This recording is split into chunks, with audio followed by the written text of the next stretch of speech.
नमस्कार. रोज रोज नाश्त्याला काय करावं हा प्रश्नच असतो. म्हणून विचार केला झटपट होईल असा उपमा करून बघू आणि कधीचा तो खाल्ला पण नव्हता. मग लवकर लवकर होईल यासाठी मी भाजीचाच कुकर होता तो थोडा व्यवस्थित धुवून घेतला आणि त्याच्यामध्येच उपमा करायला घेतला. आधी मस्त असं तेल टाकलं, ते तेल गरम झालं, मग त्याच्यामध्ये जिरं आणि मोहरी टाकली. त्यानंतर थोडासा कढीपत्ताही टाकला, म्हणजे छान टेस्ट येईल. आणि हे छान गरम झालं की मग त्याच्यामध्ये आपल्याला चिरलेला कांदा टाकायचा आहे. कांदाही व्यवस्थित गोल्डन ब्राऊन होईपर्यंत आपल्याला छान परतून घ्यायचा आहे. कांदा छान परतला की मग आपल्याला त्याच्यामध्ये जे आहे चवीसाठी मस्त असे शेंगदाणे टाकायचे आहे. शेंगदाणे माझ्याकडे भाजलेले होते, तुम्ही कच्चे पण टाकू शकता.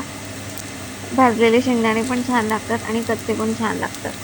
उपम्याची टेस्ट वाढवतात शेंगदाणे, म्हणून त्याच्यामध्ये थोडेसे का होईना शेंगदाणे टाकले पाहिजे. त्यानंतर हे सगळं मिश्रण जे आहे व्यवस्थित मिक्स करून घ्यायचं आणि आता आपल्याला त्याच्यामध्ये चिरलेला जो आपला टोमॅटो आहे तो टोमॅटो टाकून घ्यायचा आहे.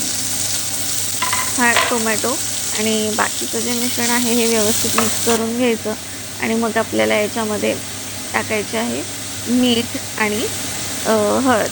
आता माझ्याकडे हिरवी मिरची नव्हती म्हणून मी आज लाल तिखटचा बनवते आहे आणि पहिल्यांदाच बनवते, त्यामुळे कसा होईल माहीत नाही. पण म्हटलं जाऊ दे, आता हिरवी मिरची नाही आहे, ते लाल मिरची टाकून बघूया कसं लागतो असं. आणि त्यानंतर मग मी त्याच्यामध्ये पाणी टाकलं होतं आणि ते पाणी थोडंसं उकळायला लागलं की मग मी त्याच्यामध्ये भाजलेला रवा टाकला आणि त्या क्लिप माझ्याकडून घ्यायच्या राहिल्या आणि अशा पद्धतीने मस्त असा उपमा बनून तयार झाला आहे. लाल तिखटचा बनवला होता म्हणून कसा बनेल माहीत नाही, पण छान झाला होता उपमा. मलाही हा व्हिडिओ आवडला असेल तर तुम्ही नक्की करून बघा.